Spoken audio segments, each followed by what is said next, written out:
e vou compartilhar a tela com vocês, ok? E vou compartilhar a tela com vocês. Ah, gente, um outro aspecto que eu queria falar com vocês rapidamente. Eu contatei semana passada muitos de vocês, né? Eu estou vendo até aqui que a Giovana Prado está na aula. Que boa, Giovana, que você está na aula, viu? Seja bem-vinda, né? Então, eu contatei muitos de vocês, praticamente metade da turma, na semana passada, porque eu sou um dos tutores de vocês, né? Então, recapitulando, tutor é aquele camarada, aquele professor que vai fazer a ponte entre você e os demais professores, entre você e a instituição, tá bom? Então, eu tive contato aí com boa parte de vocês e vocês foram muito gentis e muito receptivos ao meu contato, tá? Então, o meu papel enquanto tutor é apoiar vocês, é ouvir vocês, é entender quais são as demandas, quais são as dificuldades, tá bom? Então, contem comigo aí para isso. Os demais, eu estava conversando hoje com o professor Fabrício, ele deve contatar os demais na sexta-feira, tá? Para saber como é que vocês estão, se estão encontrando alguma dificuldade, se precisa de algum apoio, enfim, né? É mais um espaço aí de escuta, né? Que você, aluno, tem aí nesse período de ensino remoto, tá bom? Beleza? Bom, gente, vocês estão vendo minha tela? Estão vendo? Não? Sim. Tal, né? Beleza, então deixa eu mudar o perfil aqui. É, vou entrar na atividade de hoje.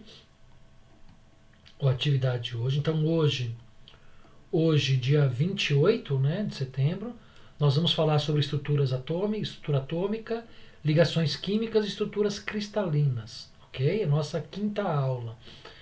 E já tem aqui as duas aulas anteriores que foram gravadas, tá? Já estão disponibilizadas. Já está aqui o tópico 1 do nosso curso, né, com material aqui que foi disponibilizado nas 2 semanas anteriores. Está aqui a atividade de hoje, é o material utilizado em aula síncrona, dia 28. Né? Está aqui a primeira atividade, que deveria ser entregue até as 19h59. E está aqui a atividade de hoje, que no final da aula, se der tempo, eu falo sobre ela.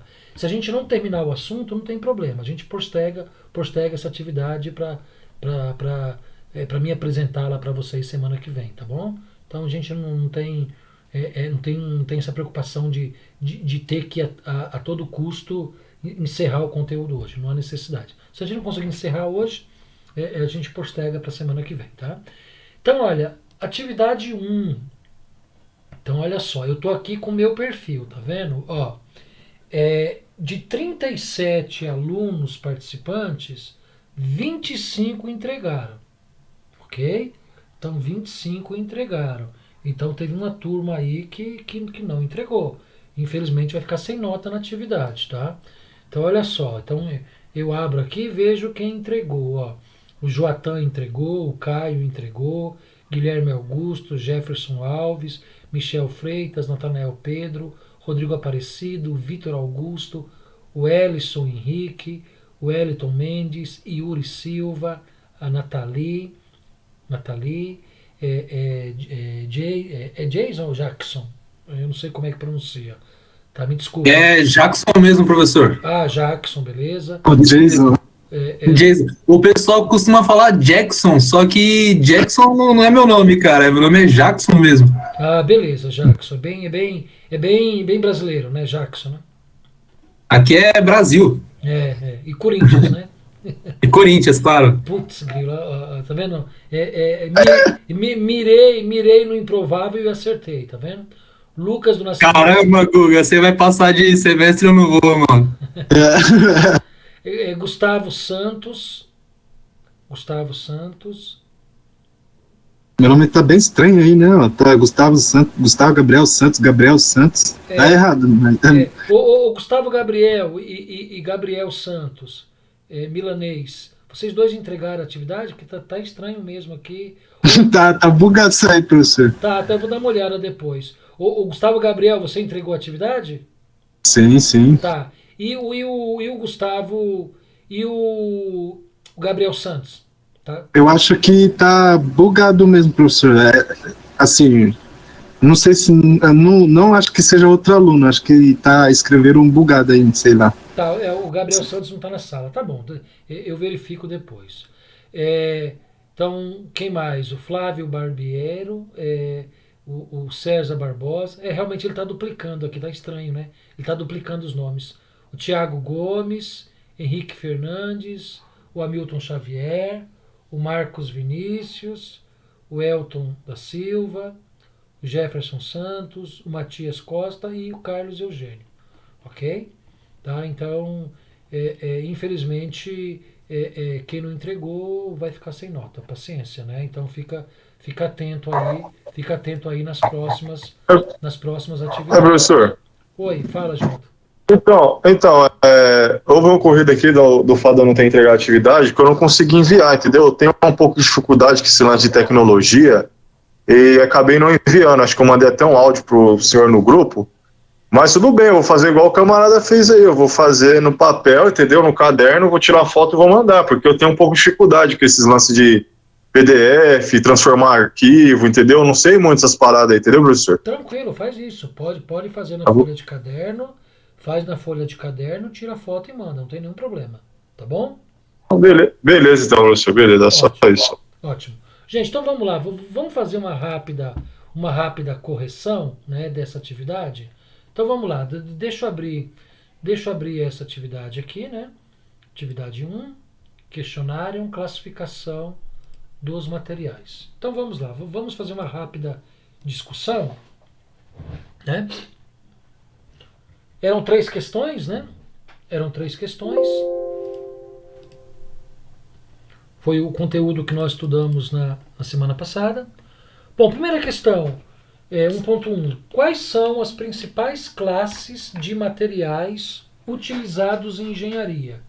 Liste alguns exemplos, relacionando-os com sua respectiva classe. Bom, está sendo pedido aí 2 conjuntos de dados, né? Na verdade, são 2 questões numa só, né?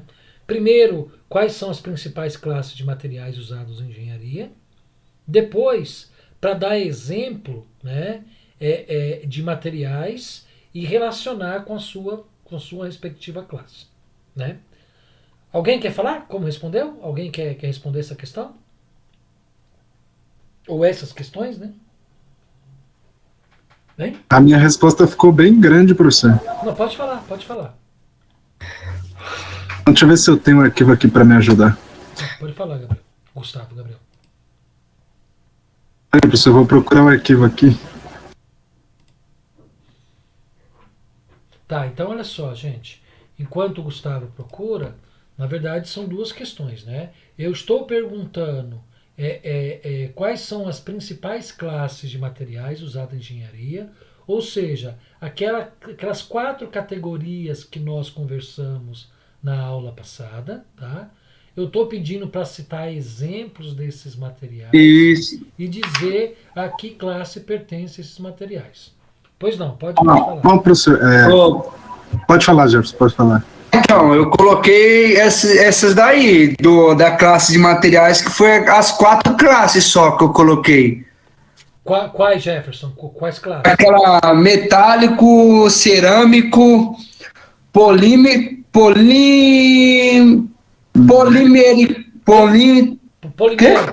Isso, polimérico e compósitos. Beleza. Foi essa daí que eu coloquei. Beleza, mas aí você parou por aí?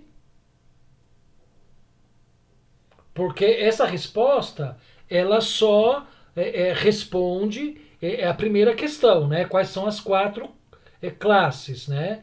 Isso. Precisaria agora citar exemplos, né? Aí tem borracha, acho que é poliméricos ou compósitos. Borracha, PET, aço, essas coisas assim, né? Isso. Então, por exemplo... Professor, pode falar, Jackson. eu fiz uma interpretação meia diferente das questões e eu respondi tudo em um texto, sabe? Tipo, eu peguei as questões e coloquei dentro de um texto. Aí eu fiz um texto. Quando o senhor for corrigir, você vai ver. Não, tudo bem, mas se no texto tiver contemplado o que pergunta, tiver contemplado corretamente, ok. Então, gente, qual seria a resposta aí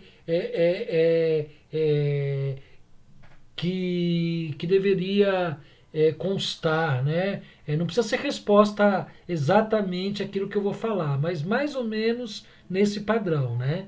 Então, olha só. Então, quando ele pergunta quais são as principais classes de materiais usados em engenharia, as principais classes de materiais utilizados em engenharia são 4 classes: materiais metálicos, cerâmicos, poliméricos, né? E eu esqueci algum, né? Composto? Compósito, perfeito, né? Então, professor, o meu eu classifiquei os 3 na primeira pergunta. Como na segunda pergunta já estava pedindo, né, defina o que são materiais compósitos, eu já respondi nela, no caso. Não, tudo bem. Aí eu verifico depois, tá? Aí, Professor, oi. eu li lá, né, o PDF que o senhor disponibilizou com a matéria. Sim. E também fiz uma pesquisa. E na pesquisa que eu fiz, tava aqui, tipo, era só os 3, era polimérico, cerâmico e metálico. Perfeito. O compósito não estava. Aí eu não coloquei o compósito. Ô Yuri, você assistiu a aula da semana passada? Sim. Você deve ter ouvido falar ao longo da aula, eu frisei bem essa questão. Eu até comentei que muitas literaturas não consideram o material compósito como classe de materiais, né? Lembra-se disso? Sim. Né? Uhum. Tá? Mas nós aqui no nosso curso, nós vamos sim tratar os materiais compósitos como uma quarta classe. Como usado, né? Isso, beleza. Sim, entendi. Tá. Entendi, então. E aí, gente, exemplo, né? Então, por exemplo, borracha. Borracha é um material polimérico. Alguém falou aí aço. Aço é um material metálico, né? Por exemplo, insertos de ferramentas de corte é material cerâmico, né? Fibra de vidro, material compósito, tá? Então era citar um exemplo de cada material e relacioná-lo com a sua respectiva classe. Tudo bem? Podemos seguir? Podemos ir para a próxima questão? Podemos? Podemos sim. Beleza. Segunda questão. Defina o que são materiais compósitos. Alguém quer falar alguma coisa aí? Alguém quer... Fibra de carbono? Uma fibra de carbono é um exemplo, né, do material compósito. Que mais, gente? Madeira também, né? Um skate? Madeira madeira em si não, né? Porque na verdade a madeira não é nem um material de construção mecânica, entendeu? Professor. É que apareceu na pesquisa que eu fiz, professor, como compósitos naturais. Entendi. Mas a madeira, a madeira, a gente não inclui a madeira como material de construção mecânica. Eu até comentei isso na aula passada. Madeira, concreto, argila, né? Vidro, né? São todos materiais encontrados na natureza, mas não são materiais que a gente utiliza na mecânica, para construir máquinas, para construir equipamentos, entendeu? Então não são materiais de construção mecânica, tá bom? Beleza? Professor. Oi. Aí é para dar exemplo ou para definir? Não, aqui era só para definir, né? Não precisa dar exemplo, não. Então, como ficaria a definição? Que são Professor. Pode falar. Eu sei que você falou que não é de construção mecânica, mas só para tirar uma dúvida minha, porque no exemplo que eu dei, eu coloquei skate como exemplo porque dava no site que eu dei uma lida, dava o skate como exemplo porque o shape, que é a madeira do skate, tem alguns que são de marfim e eles têm uma fibra de vidro no meio para melhorar a resistência e o pop, como ele responde à batida no chão. E são considerados mesmo materiais compósitos? Por ter essa fibra de vidro? Eles são considerados materiais compósitos, mas não são materiais de construção mecânica, tá? E aí você precisa ter um cuidado, porque quando você fala o skate, você fala do produto, né? O skate ele é composto, ele é um objeto composto, formado por vários elementos, né? Então você tem lá a roda do skate que é, que é polimérico, né? Acho que é um poliuretano, né? Você tem a prancha do skate que é de madeira ou algum outro material compósito, né? Você tem uma parte metálica do skate que é justamente o suporte para fixação da roda, né? Então, muito cuidado quando você menciona como exemplo produto, tá bom? Sempre dá como exemplo elemento, não produto. Você poderia dar como exemplo, por exemplo, material composto, digamos, olha, a prancha ou o apoio ou a parte superior do skate, entendeu? Mas não necessariamente o produto em si. Ok? Sim, ok. Tá? Então eu errei. E aí a definição fica assim, que são materiais compostos, gente. São materiais, como o próprio nome diz, formado por dois ou mais diferentes classes de materiais que são combinados, formando assim um terceiro material, né? Geralmente aplicados para a construção mecânica.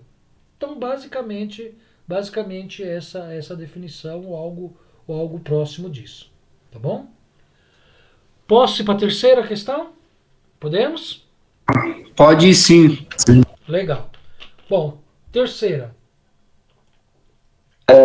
Professor, rapidinho. Pode falar. Eu coloquei uma definição mais, tipo, mais técnica, tipo, posso falar? Pode falar, Yuri. Pode falar, fica à vontade. Bem, vou pegar.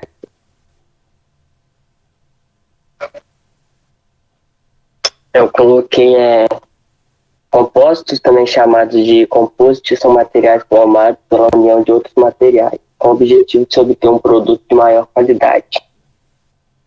E a síntese de materiais compostos dá para misturar compostos de natureza diferente, constituindo imprimir novas propriedades aos materiais. Foi isso que eu coloquei. Você está certo. Não, tá certo, tá certo. É que você deve ter pego aí alguma definição aí de internet, né? Então ficou Sim, sim. ficou bem técnico. Aí eu juntei uma parte ali, tem mais, mas foi isso, mais ou menos. Não, tranquilo, ficou bom. Professor, Tá correto. Fala, Gustavo. eu usei o exemplo do carro, né? Que antigamente ele era feito de puro aço e hoje está sendo alternado para usar fibra de carbono e outros materiais mais leves para ajudar no desempenho. Beleza. Tá certo, mas eu acho que esse seu exemplo, ele ficaria melhor nessa próxima questão aí, a terceira. Mas tá certo. Não 1.3, né? No caso é que eu estou falando. Não é ali a última pergunta? Isso. Então vamos lá, ó. Terceira. Dê exemplos de materiais que foram substituídos por outros em determinadas aplicações. Explique, faltou um ponto aqui, né, gente? Ponto.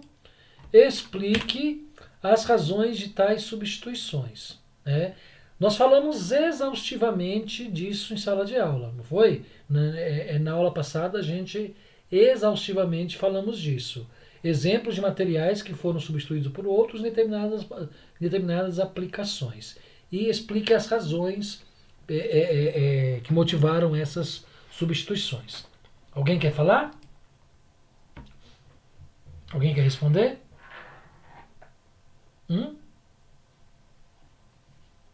Desse exemplo aí do carro. Isso. No caso, está falando da lataria do carro, né? Isso. Da lataria do carro. Mas tem outras partes do carro que também são exemplos aí de mudança de materiais, né? Sim.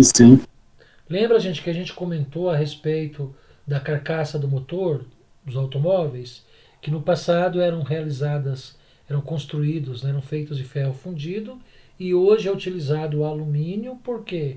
Para questão de peso do carro e também para facilitar a combustão, né? Ainda ficando no veículo, né? Então toda a estrutura do veículo, né? No passado, para-choques, né? eram todos de metal, hoje é plástico. Para que isso? Para reduzir, né, o peso do veículo também, né? É claro que isso gera um efeito colateral, né? Qualquer batidinha no carro, o carro afunda, né? Mas a tendência é cada vez mais os polímeros, né, os plásticos em especial, substituir os veículos, né? Substituir o metal nos veículos. E a gente comentou também a respeito de utensílios domésticos, né? Basicamente linha branca, né? Que no passado era tudo metálico e hoje a substituição por plástico, por polímero é bastante intensa aí nesse segmento, né? Para quê? Justamente para a questão de, no caso de utensílios domésticos, né? A gente até citou o exemplo do ferro elétrico, vocês lembram, né?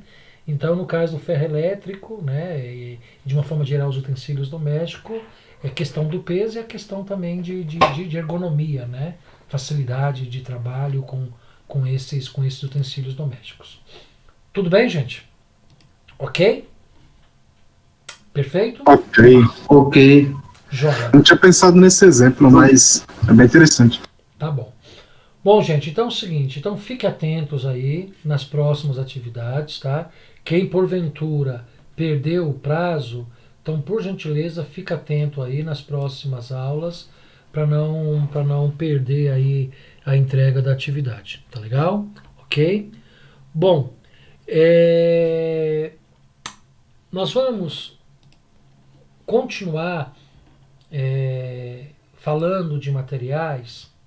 E o nosso curso, gente, ele é uma espécie de muro que a gente está construindo, tá? Então, na aula passada, a gente fez uma espécie da fundação do muro, né? A gente fez o baldrame, né? Ou seja, a gente deixou esse muro sólido, resistente, né? Por quê? Porque agora, nas próximas semanas, a gente vai começar a erguer esse muro. E é claro que é fiada por fiada, né? Ou seja, a gente vai construindo aos poucos, a gente vai trazendo cada semana um novo tijolinho aí, tá? Que justamente vai servir aí de forma de a gente construir esse nosso muro, tá bom? Então hoje eu quero falar um pouquinho para vocês de estrutura atômica dos materiais, ok? Só que eu quero falar estrutura atômica, eu não vou me prender muito a conceito químico, embora seja quase que inevitável, tá bom? Seja quase inevitável não se prender a conceito químico. Mas eu vou tentar não me prender tão fortemente a conceito químico, tá? Mas nós vamos falar da estrutura do material, que é formada por átomos, a partir de dois conceitos, de ligações químicas e estruturas cristalinas, ok? Então são dois assuntos muito intensos, tá? Nós vamos dar apenas um sobrevoo, tá? Porque a nossa proposta é realmente só conhecer um pouquinho esse universo, tá? Mas não dá para falar de materiais se a gente não falar de estrutura atômica. Então, olha, só clicar aqui no link, ó, ele já disponibiliza o arquivo. E é claro, né? Vocês podem salvar esse arquivo onde quer que vocês queiram, aí numa pasta, num documento de vocês, tá bom? Bom, gente, então é o seguinte, olha só. Toda vez que a gente fala sobre materiais, a gente precisa analisar esse material a partir da sua estrutura atômica, ok? Bom, aí é um conceito químico, né? O átomo é aquilo que forma a matéria. A matéria é tudo aquilo que está à nossa volta, né? Então vocês devem estar aí na sala, no quarto de vocês, vocês têm móveis aí próximo de vocês, vocês têm mobília, né? Tudo que está em volta de vocês é matéria. E essa matéria, ela é constituída por átomo. Então, logo, os materiais, eles são constituídos por átomos, ok? Esses átomos apresentam diferentes arranjos. E a esses diferentes arranjos, esses diferentes arranjos são definidos por uma série de questões. E duas dessas questões são o que a gente chama de ligações químicas e estruturas cristalinas nos materiais. Então, não dá para a gente estudar materiais sem entender que as ligações químicas que os materiais realizam e que a estrutura cristalina desses materiais, eles influenciam diretamente como o átomo se arranja atomicamente. E se o átomo se arranja atomicamente de forma distinta, os materiais vão ter comportamentos distintos, ok? Então uma coisa é muito importante, em mecânica, sempre que nós estudamos a composição dos materiais, a composição química, o arranjo atômico, as estruturas dos materiais, nós estamos preocupados com apenas uma coisa. Nós estamos preocupados com o comportamento desse material. Nós estamos preocupados quando esse material for solicitado, quando a gente for empregar esse material em alguma aplicação mecânica, qual vai ser o comportamento desse material? Ok? Então o químico, ele estuda a composição do material para entender as reações químicas, para entender os arranjos celulares, ok? O mecânico não. O técnico mecânico, o engenheiro mecânico, ele estuda a composição dos materiais para entender como esse material se comporta numa construção, numa aplicação de construção mecânica. Ok? Então o engenheiro é muito mais pragmático, o mecânico, né, é muito mais pragmático do que o químico. O químico olha a filosofia da coisa, o aspecto lúdico e até romântico, né, das ligações. O mecânico não, o técnico, o engenheiro mecânico não. Ele é pragmático, ele está preocupado com o seguinte, como a estrutura atômica vai influenciar o comportamento do meu material, tá bom? Então é a partir dessa visão, desse viés, que nós vamos aí conversar um pouquinho aí sobre estrutura atômica, e eu vou conversar de estrutura atômica baseado em duas variáveis. Eu quero saber das ligações químicas e quero saber das estruturas cristalinas que esses materiais formam, tá bom? Então vamos lá. Bom, não tem jeito, né, gente? Eu tenho que falar um pouquinho aqui de química, né? Bom, o átomo, né, gente? O átomo é a menor unidade da matéria, né? Por muito tempo se achou que o átomo era indivisível, né? Por muito tempo, séculos e séculos, se achou que o átomo era tão pequeno, a menor unidade da matéria, que não era possível dividir o átomo, né? Mas estudos posteriores, né, nos mostraram que é possível sim dividir o átomo. Na verdade, foi descoberto que o átomo ele é formado por núcleo, prótons e nêutrons, né, e elétrons, ok? E que esses elétrons eles orbitam, né? Até por isso aqui tem esse conceito de órbita, né? Esses elétrons eles orbitam em torno do núcleo, em torno do centro do átomo.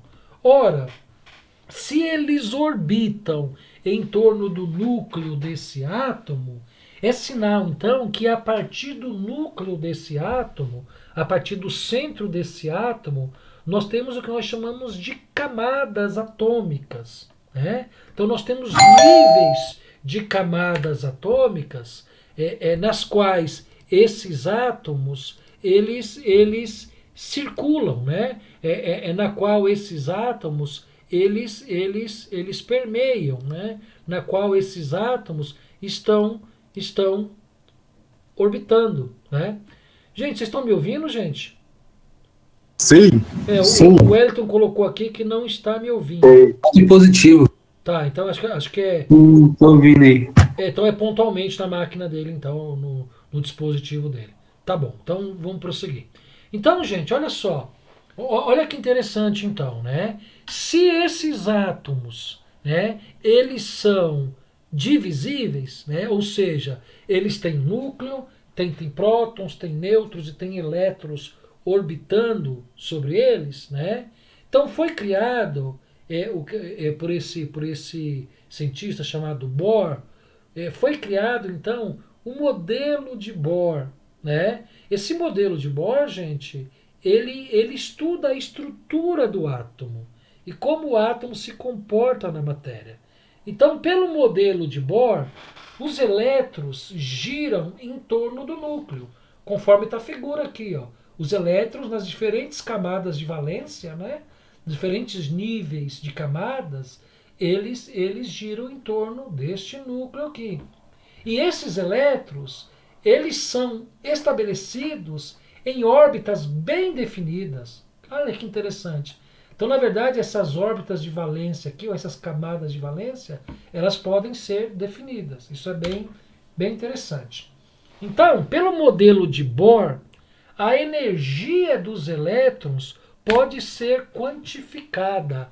Olha que interessante, gente. Então, pelo modelo de Bohr, cada elétron que está em cada uma dessas camadas pode ser quantificada, o seu nível de valência, a sua quantidade de energia, né? Isso é muito importante, né?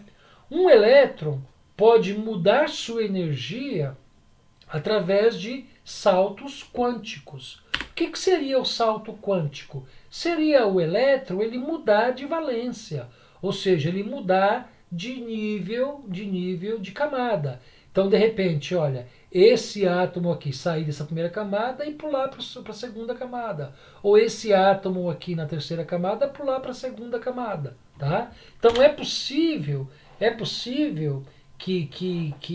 que haja essa mudança, né, de valência, ou, leia-se, energia, né, através aí de mudança de camada ou do salto quântico, né? Então, o nível energético maior, quando o átomo tem um nível energético maior, ele absorve mais energia. Quando ele tem um nível energético menor, ele emite mais energia. Isso aqui é bem interessante, tá? Então, olha só, por que tudo isso?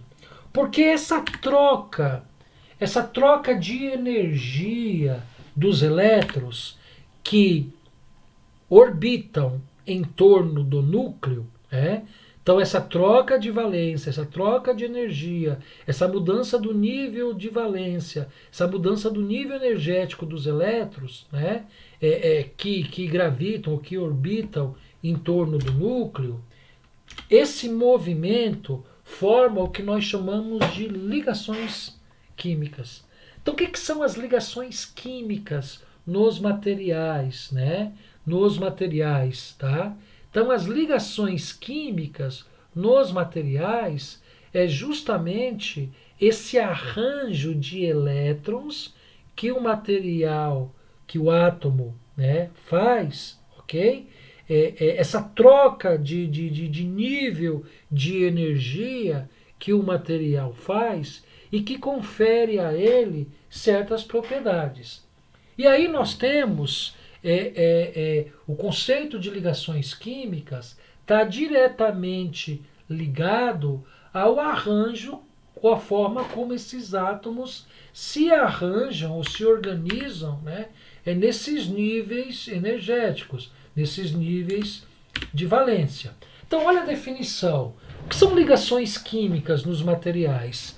Diversas propriedades dos materiais dependem do arranjo de seus átomos e das ligações entre os mesmos. Gente, eu volto a chamar a atenção de vocês, olha o que diz o texto aqui, ó. diversas propriedades dos materiais. Então, novamente, a preocupação aí do mecânico é justamente entender como é o comportamento do material. Ou seja, essas ligações químicas dos materiais, qual é o efeito prático nas propriedades desses materiais? Aí ele diz sim que as propriedades dos materiais dependem desse arranjo de átomos e das ligações que esses átomos realizam entre si. E aí vem a pergunta, mas por que esses átomos se ligam? Por que há necessidade desses átomos orbitar em torno do núcleo e trocar do nível de valência, trocar as camadas, né? Trocar a sua quantidade de energia, né? O seu nível energético? Por que essa necessidade? Né? Professor, Oba! você falar está aí. falando de trocar de camada os átomos, mas só que o que troca de camada seria os elétrons, não? Os elétrons, sim. Se eu falei átomo, eu me equivoquei, tá? São os elétrons. Tá? Assim, Porque, tá bem, então. porque os elétrons eles orbitam em torno do núcleo, né? Então quem orbita não é o átomo, né? Quem orbita é o elétron, tá bom? Beleza. Bom, gente, aí é o seguinte. Vamos lá. Os átomos ligados são termicamente mais estáveis. Olha que interessante, né? Os átomos que fazem essas ligações químicas, eles termicamente são mais estáveis, né? O que quer dizer isso? Quer dizer o seguinte, gente. Gente, o Flávio está com problema. Ele tá toda hora entrando e saindo, entrando e saindo. Vamos ver se ele firma aqui. Bom, vamos ver. Bom, então é o seguinte, gente. Por que os átomos, então, formam ligações? Porque os átomos ligados, né, eles são termicamente mais estáveis. O que é o material termicamente mais estável? Lembra-se que a nossa preocupação é a aplicação mecânica, né? Então, um átomo termicamente mais estável ou um conjunto de átomos termicamente mais estável vai produzir um material com maior resistência térmica, né, ou termodinâmica. Né? O que vem a ser isso? Vem a ser o seguinte, vai facilitar todo o trabalho de aquecimento do material. Vocês vão perceber que ao longo do nosso curso nós vamos muito falar que o material ele é aquecido, ele sofre elevação de temperatura, e quando ele sofre elevação de temperatura, ele muda o comportamento, ele ganha propriedades. Né? Então, por isso que a ligação nos materiais, principalmente nos metálicos, é muito importante. Ok? Alguém quer falar alguma coisa? Milton, abriu o microfone, quer falar? Isso que o senhor está falando tem alguma coisa a ver com têmpera? Tem tudo a ver com têmpera. Tem tudo a ver, tá? Têmpera é um tratamento térmico, tá? Que envolve aquecimento do material e tem tudo a ver com comportamento termodinâmico.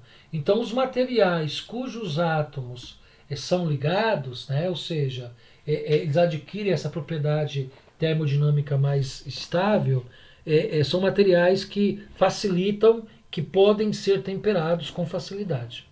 Tá bom? Então tem tudo a ver sim, tá? Geralmente é o aço 1045, né? A partir do 1045, né? A têmpera a gente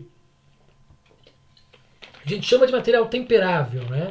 Então a gente considera o aço como temperável a partir de 0,45% de carbono. Isso mesmo, a partir de 1045. Beleza?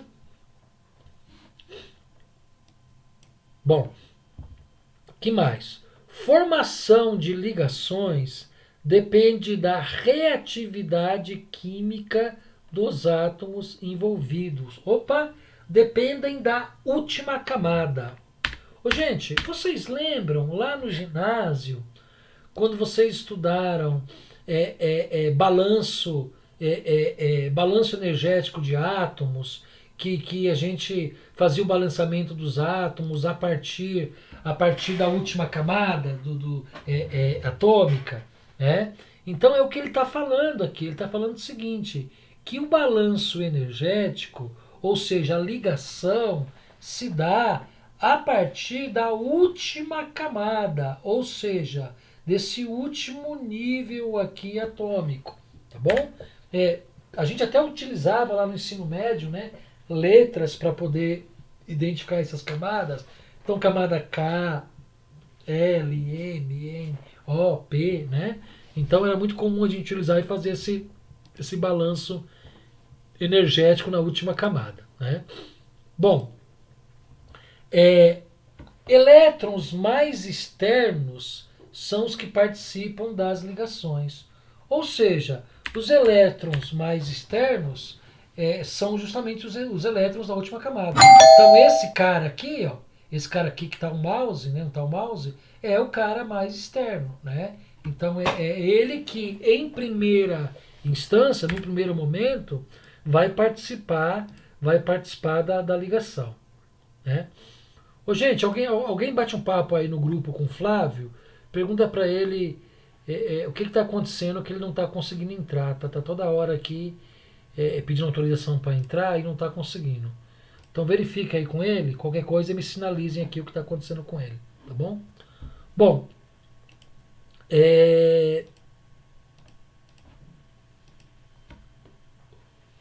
nós temos 3 formas dos átomos se ligarem, tá? Então, por que os átomos se ligam, né? Os átomos se ligam por perda de elétrons, ok? Então lá na última camada, ó, ele perde o elétron, e é claro, se ele perde o elétron, um outro átomo ganha esse elétron, ok?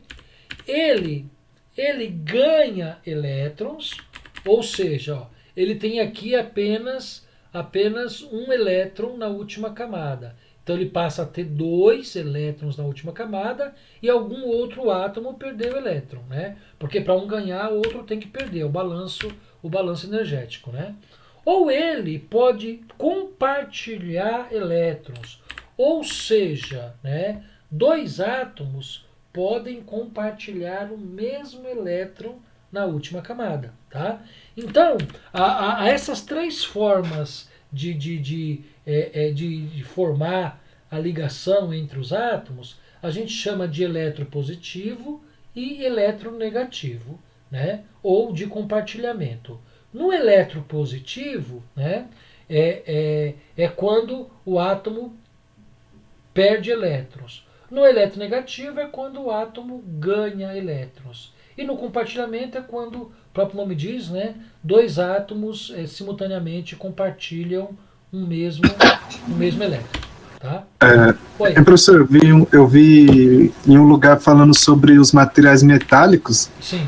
Que a estrutura atômica do material metálico, por exemplo, ela não tem uma relação fixa com os elétrons, né? Os elétrons não é um para o átomo, eles são para todo o conjunto, né, de átomos que estão no metal.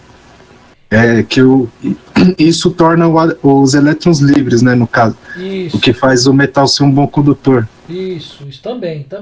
Porque eles trabalham muito com esse conceito de compartilhamento, né? Então o elétron ele não pertence a um único átomo, né? Mas ele pertence a um conjunto de átomos, né? Então exatamente, né? Esse contexto. Eu vou falar sobre isso mais para frente um pouquinho, tá bom? Bom, aí é o seguinte, gente, nós podemos ter 3 formas de ligações, ou 3 esquemas de ligações, ou 3 classes de ligações, tá? E essas ligações, a forma como elas se ligam, está relacionado aí com a característica dos materiais, né? Então nós temos lá as ligações iônicas, temos lá as ligações metálicas e temos lá as ligações covalentes, ok? Então vou repetir, ó. Ligações iônicas, ligações metálicas e ligações covalentes, ok? Então vamos começar primeiro pelas ligações iônicas.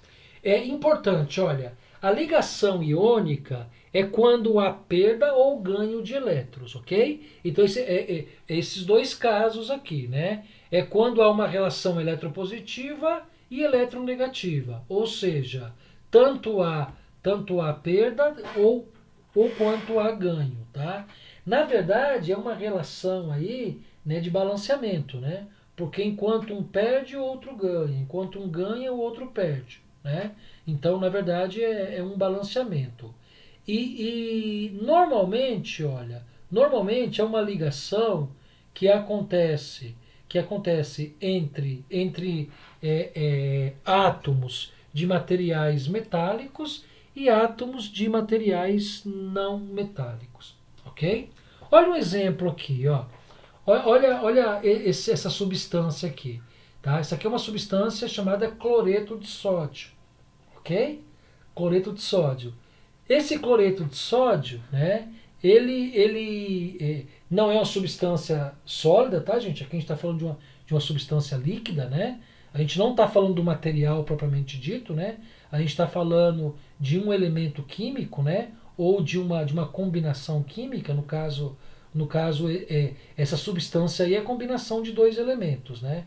Combinação do cloro e do sódio, né? Então olha só, cloreto de sódio, né? Quem que é metálico aqui? É o sódio. O sódio é material metálico. Se você vê lá na tabela periódica, você vai encontrar lá o sódio na família dos materiais metálicos ou das substâncias metálicas, tá bom? E o cloro, né? Na composição aqui ele tem papel de cloreto, né? O cloro é justamente um elemento não metálico, tá? Então, o que acontece? Olha, um perde átomo e outro ganha átomo. Então vamos ver aqui? Olha só. Então nós temos aqui, né, os dois elementos químicos antes da reação. Então a gente tem separadamente. Deixa eu colocar a tela toda aqui para vocês enxergarem melhor. Então nós temos aqui o sódio, tá? Aqui, gente, a gente não tem um compromisso aqui de fazer a representação certinho das camadas, não, tá? A gente só quer mostrar esse movimento aí da ligação iônica, mas sem muito rigor químico, tá? Só mostrar graficamente como isso se dá, né? Então, olha só, antes da reação, o que nós temos aqui antes da reação? Ó? Nós temos, na última camada, nós temos, né, um elétron aqui, né? Então, nesse átomo aqui, na última camada, a gente tem um elétron. E nesse átomo aqui de cloro, na última camada, ó, nós temos 1, 2, 3, 4, 5, 6, 7 elétrons, ok? Então vamos lá, dois átomos, um átomo de sódio e um átomo de cloro. Para o átomo de sódio, nós temos um elétron na última camada. Para o átomo de cloro, nós temos 7 elétrons na última camada. O que aconteceu após a reação? Após a reação, esse elétron na última camada do átomo de sódio, ele pulou, né? Ele foi recebido pela última camada, né, do átomo de cloro, né? Então houve aqui uma relação de ganho de elétrons e de perda de elétrons. Ou seja, quem ganhou elétrons? O átomo de cloro. Quem perdeu elétrons? O átomo de sódio, ok? Então, olha, sendo assim, a última camada do átomo de sódio ficou sem nenhum elemento. É claro, né? Quimicamente, se a última camada fica sem elemento, é uma camada a menos. Então a gente nem considera como camada, né? Então o átomo vai ter uma camada a menos. E o átomo de cloro, ao invés de 7 elétrons, recebeu 1 elétron do átomo de sódio e passou a ter 8 elétrons. Tá bom? Tanto olha só, ó, Então esse novo arranjo, né? Esse novo arranjo ficou ó, NaCl, né? Na positivo e Cl negativo. Por quê? Na perdeu elétrons, então eletropositivo. Cl, cloro, recebeu elétrons, então eletronegativo, ok? Então por isso que o símbolo está Na, sinalzinho de mais em cima, Cl, sinalzinho de menos em cima, tá? Bom, gente, a ligação iônica, ela é mais comum, tá? Mais comum para elementos metálicos e não metálicos, como essa substância aqui, né? Ó, cloreto de sódio, tá bom? Ligações químicas metálicas. Então, olha só, se as ligações iônicas elas são realizadas por elementos metálicos e não metálicos, as ligações metálicas elas são formadas por dois elementos, né, eletropositivos, ou seja, por dois elementos metálicos, como o próprio nome diz, né? Gente, sob o ponto de vista de construção mecânica, essa é a principal ligação que nos interessa. Então essa é a ligação que nos interessa, tá? A ligação metálica, tá? Então, olha só, na ligação metálica, não há perda ou ganho de elétrons, há compartilhamento entre eles, né? Foi o que o colega comentou agora há pouco, né? Eu não lembro quem comentou que assistiu um vídeo. Foi eu, professor. Foi o Gustavo, né, Gustavo? Isso. Então o Gustavo comentou que assistiu um vídeo e falava lá do compartilhamento de elétrons nos materiais metálicos. É isso mesmo, né? Por quê? Porque nos materiais metálicos, né, a gente tem, não há troca, né, de elétrons, ou seja, não há perda nem ganho. O que há é o compartilhamento entre esses elétrons, de tal forma que um elétron ele não pertence apenas a um átomo, ele pertence a um conjunto de átomos presente naquela ligação, tá bom? Bom, aqui ele traz exemplo, olha o exemplo que ele traz, né? Ligações químicas metálicas. Então ele traz lá, ó, elementos eletropositivos, elementos metálicos, mais elementos eletropositivos, metálicos também, metal com metal, né?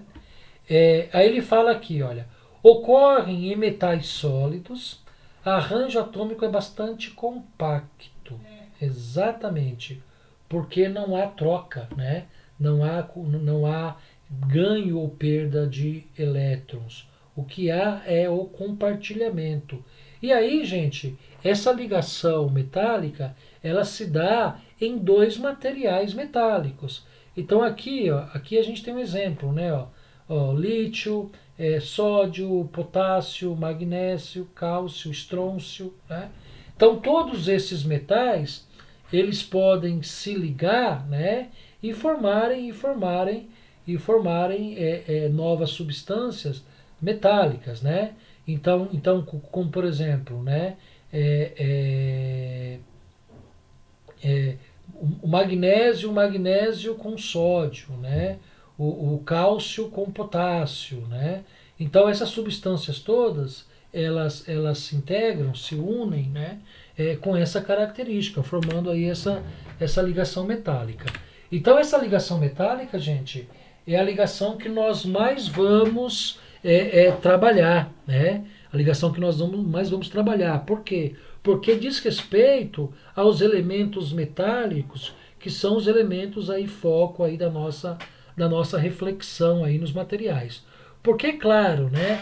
É claro que nós temos uma infinidade de materiais, mas o nosso recorte aqui é olhar para os materiais de construção mecânica, olhar para os materiais que podem ser utilizados em construção mecânica, tá bom? E por último, a gente tem o que a gente chama de ligação covalente, né? A ligação covalente, gente, como o próprio nome diz aqui, é um tipo de ligação química que ocorre compartilhamento de pares de elétrons entre átomos, né? Então, ao contrário, das ligações iônicas, né, que são ligações de elétrons simples, né, elétrons isolados, ao contrário das ligações metálicas, né, que não há perda ou ganho, há compartilhamento apenas, né, nas ligações covalentes, né, assim como nas metálicas, ao compartilhamento. Só que não é compartilhamento de metal com metal, como são nos materiais metálicos, né? Ou na ligação metálica. Né? Esses átomos eles podem ser ametais ou semimetais. Okay? Ametal quer dizer material não metálico. Tá? Pode ser qualquer material não metálico. Semimetal são aqueles materiais que têm algumas características de materiais metálicos, mas não preenche todos os requisitos, né, de materiais metálicos. Tá? Depois até a gente vai detalhar um pouco mais isso com os exemplos. Então, na ligação covalente, a gente pode ter aí como elementos que se ligam, a gente pode ter materiais não metálicos, né, ametais, materiais semimetálicos, né, e o próprio hidrogênio, né, o próprio hidrogênio, que é um dos principais elementos presentes aí na natureza em ligações químicas. Né. Bom, então o que acontece aí na ligação covalente? Né? A gente pode ter material não metálico com material não metálico. Então não há perda ou ganho de elétrons, há compartilhamento, assim como nas ligações metálicas, né? Não há perda, não há ganho, há compartilhamento. Só há perda e ganho nas ligações iônicas. Né? Então nas ligações metálicas ou covalentes não há perda ou ganho, o que há efetivamente é o compartilhamento. Tá?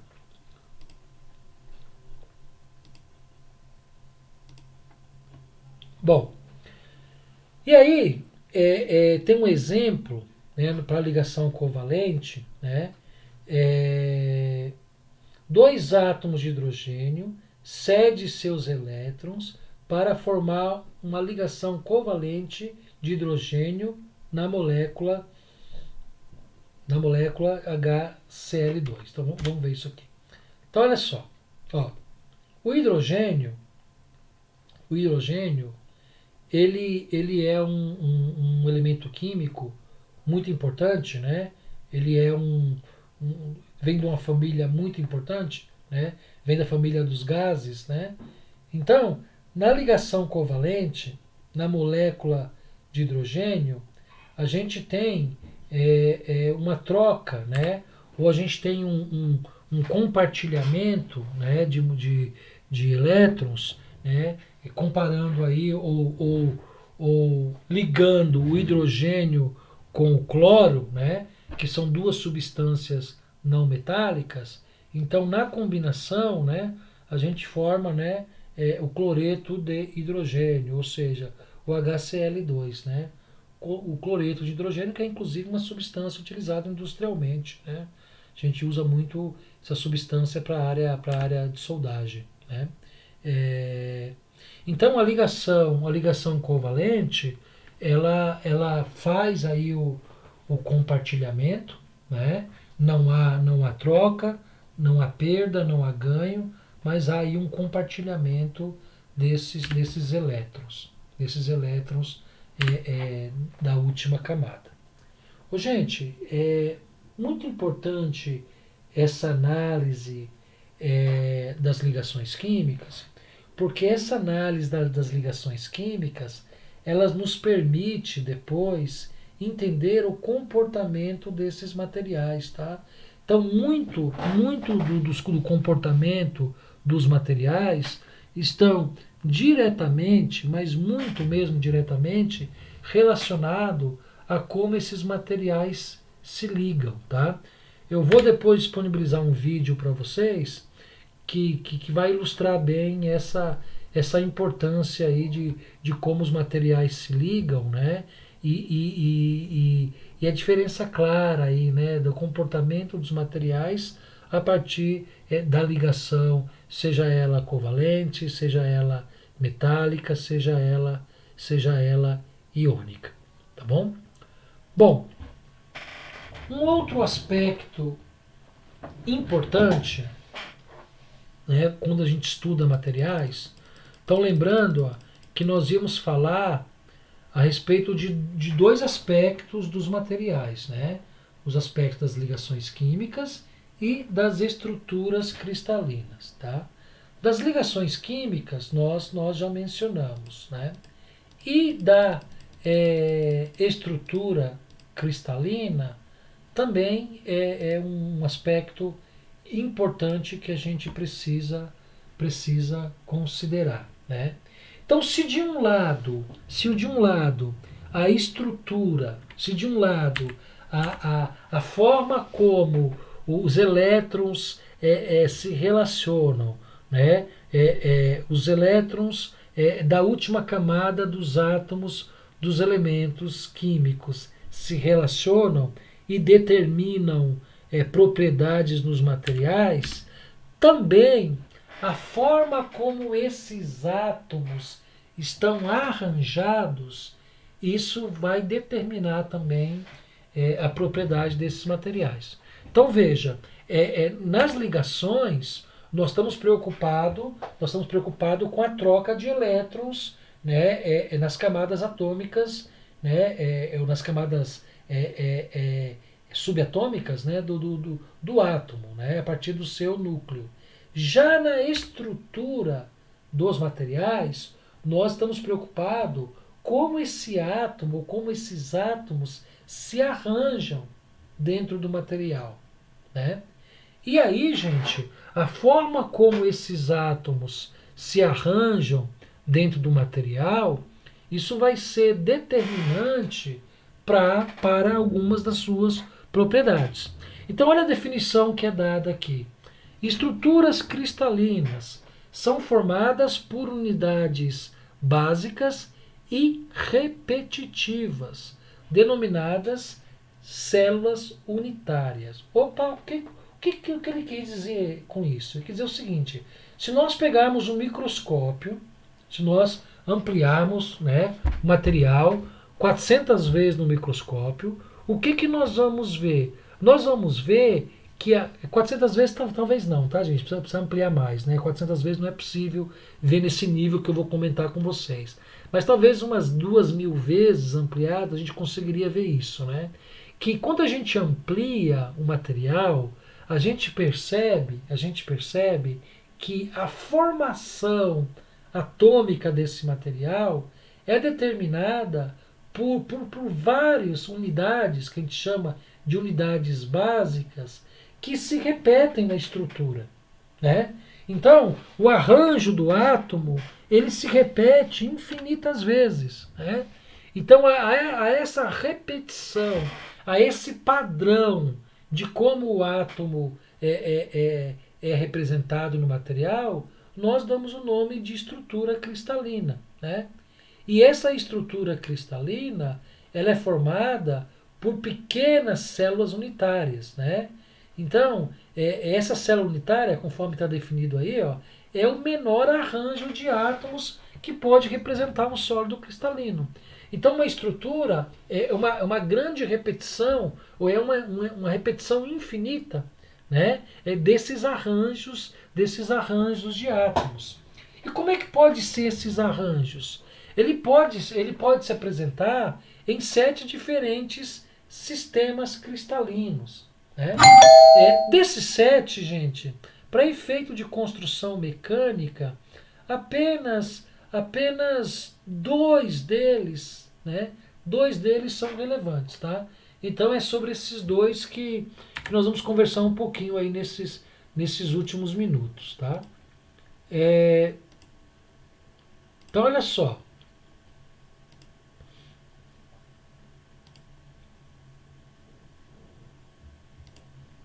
Então, olha só. Então, desses sete sistemas cristalinos, apenas 2 deles são relevantes, tá bom? 2 deles são relevantes sob o ponto de vista de construção mecânica. Quais são eles, né? O sistema cúbico, ok? E o sistema hexagonal. Então são esses 2 que nós vamos dar uma focada, tá?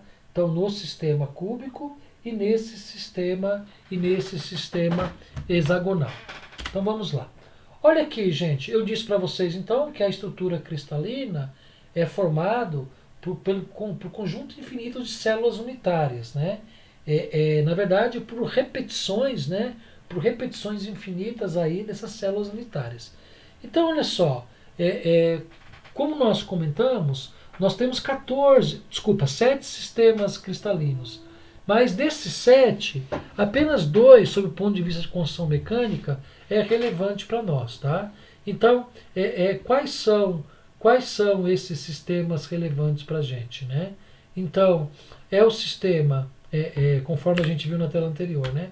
É o sistema cúbico, que é esse cara aqui, ó, esse sistema cúbico, e o sistema hexagonal. Então, apenas esses 2 a gente vai dar uma discutida, tá bom? Sistema cúbico e sistema hexagonal. Então, vamos lá. Para o sistema cúbico, né, é necessário a gente dizer que 90%, cerca de 90% dos elementos metálicos, então tudo aquilo que é elemento metálico, lembra lá, eu citei alguns elementos metálicos aqui na apresentação, né? Então deixa eu resgatar aqui, ó. Eu citei aqui, ó, elementos metálicos: lítio, sódio, potássio, magnésio, cálcio, zircônio, né? Então todos esses caras aqui, todos esses elementos metálicos, a grande parte deles, ou seja, cerca de 90% deles, apresentam estruturas altamente densas, ou seja, a estrutura é formada mesmo por infinitas células unitárias, né? Muitas células unitárias. E essas células unitárias, gente, para a estrutura cúbica, ela pode apresentar de 3 formas, ó, conforme está aqui, ó, tá? Então ela pode apresentar estrutura de corpo centrado, CCC, ó, corpo centrado, né? Cúbica de corpo centrado, CCC. Ela pode ser apresentada como cúbica de face centrada, CFC, tá aqui, ó, face centrada. E hexagonal compacta, ok? Então olha só a hexagonal aqui compacta. Então 90%, cerca de 90% dos elementos metálicos tem essas 3 estruturas, né? 2 delas cúbicas, né? Seja cúbica de corpo centrado, CCC, ou cúbica de face centrada, né? CFC, ou hexagonal compacta, HC, tá?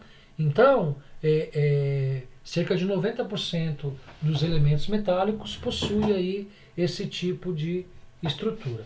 E aí ele fala que as dimensões das células metálicas são pequenas. Opa, vamos lá. Pequena, vamos ver quanto? Ó, a aresta de uma célula unitária de ferro à temperatura ambiente é igual a 0,2887 nanômetro. Gente, o nanômetro é 10 elevado a menos 9. Gente, é muito pequeno. Lembra que eu disse que a gente tem que aumentar 2.000 vezes para enxergar no microscópio? Então, nós estamos falando de algo microscópico, ok? Então, nós não estamos trabalhando com algo visível, tá? Então, quando a gente fala de estrutura dos materiais, quando a gente fala em estrutura cristalina, quando a gente fala em arranjo celular desses materiais, claro que nós estamos falando em escala nanométrica, tá? Na ordem aí de 10 elevado a menos 9, tá? Não é visível a olho nu, né? Então, muito importante, né? mais ou cerca de 90% dos materiais metálicos ou possui a estrutura cúbica corpo centrado, face centrada, ou a estrutura hexagonal compacto, tá bom? Então isso é muito importante a gente conhecer isso, tá?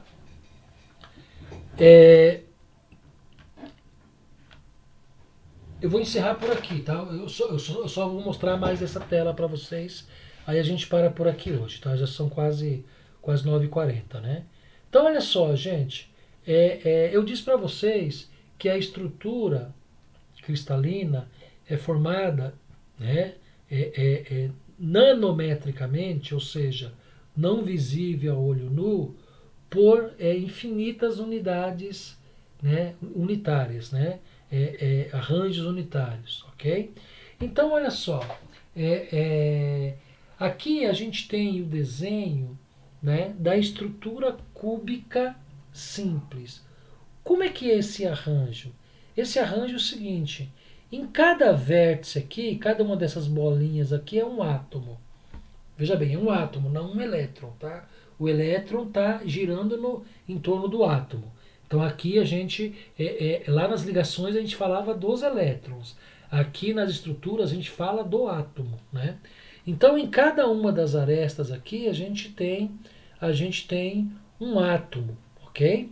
E perceba que o arranjo que a distribuição desses átomos provoca é um arranjo que cria uma estrutura cúbica, né? Ele chama de simples, por quê? Porque em cada vértice do cubo há um átomo, ok?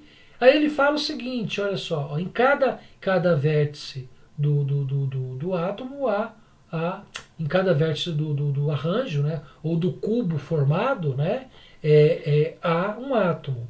Já a estrutura cúbica de corpo centrado, então a estrutura cúbica a gente chama de CS, né, cúbica simples. Estrutura cúbica de corpo centrado, ou CCC, cúbica de corpo centrado, qual é a diferença em relação à cúbica simples? Novamente, é um átomo em cada extremo do cubo, né? Cada aresta do cubo, mas a gente tem um átomo centralizado, né? Então, por isso que recebe o nome de cúbica de corpo centrado, tá? E exemplo disso a gente tem o ferro. Então, o ferro, né, o elemento metálico, o elemento químico, ferro, ele é constituído por uma estrutura, né, CCC, ou seja, uma estrutura cúbica de corpo centrado, tá? E abaixo nós temos, olha, estrutura cúbica de face centrada. Então temos o alumínio como exemplo. Qual a diferença? Olha só, nós continuamos com um átomo em cada vértice, ok? Só que ao invés de ter um átomo no centro do cubo, né, nós temos um átomo no centro de cada face desse cubo. Então, como são 6 faces, então nós temos 6 átomos aí centralizados em cada face desse cubo, ok? Então essa é a básica diferença aí entre, né, uma estrutura cúbica simples, uma estrutura de corpo centrado como nos ferros e uma estrutura cúbica de face centrada como no alumínio, tá bom? Ó, só para encerrar aqui, ó, o exemplo aqui, tá vendo? Ó, corpo centrado, um átomo em cada vértice. Cúbica de corpo centrado, né? Um átomo em cada vértice e um átomo no meio do cubo. E CFC, cúbica de face centrada, um átomo em cada vértice e em cada face um átomo também, tá bom? Beleza, gente? Gente, vamos encerrar por aqui, tá? Na próxima aula eu quero dar exemplos para vocês e explicar para vocês como que as ligações químicas, metálica, iônica, covalente, e como as estruturas cristalinas, sejam ela cúbica ou hexagonal, seja ela cúbica simples, cúbica de corpo centrado, cúbica de face centrada, ou hexagonal compacta, como que elas interferem, né, nos materiais e quais as consequências geradas nos materiais, tá? Então hoje foi uma aula bem mais conceitual, né? Mas na próxima aula eu quero mostrar um pouco mais de aplicação para vocês, ok? Tudo bem? Podemos encerrar, gente? Alguém tem alguma dúvida, alguma questão a ser comentada? Fique à vontade. Bom ali, professor, do jeito que, por exemplo, se o metal for CFC, né, de cúbico de face centrada, já vai alterar bastante das propriedades dele, né? Por exemplo. Sim, exatamente. Na verdade é o seguinte, né? Cada material, de acordo com a sua estrutura, né, vai ter um conjunto de características, né? Na verdade, a gente fala material, mas a terminologia correta é o seguinte: cada elemento, ok? Porque aqui a gente não está analisando o material, aqui a gente está analisando o elemento. Então, por exemplo, aqui ó, a gente está falando do elemento ferro, Fe. Verdade. A gente não está falando de aço, a gente não está falando de ferro fundido.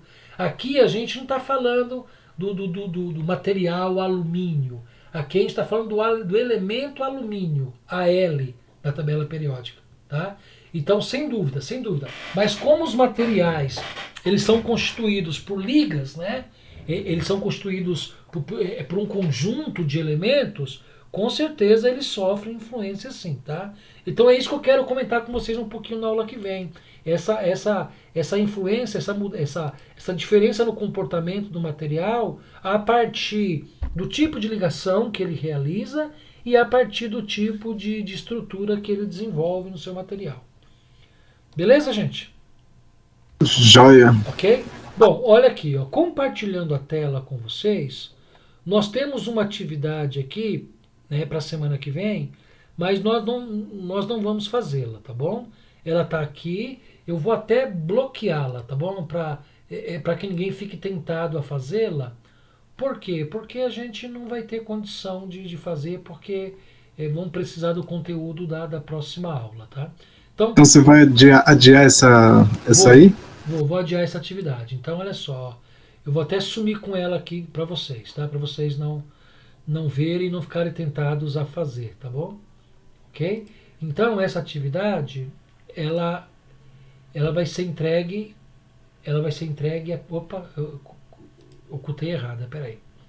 Essa aqui eu mostro, que é a primeira, essa daqui é a segunda. Então, essa atividade, semana que vem a gente discute ela, tá? Então vocês não terão atividade para a próxima aula. Tá legal? Beleza? Fechou. Beleza, gente?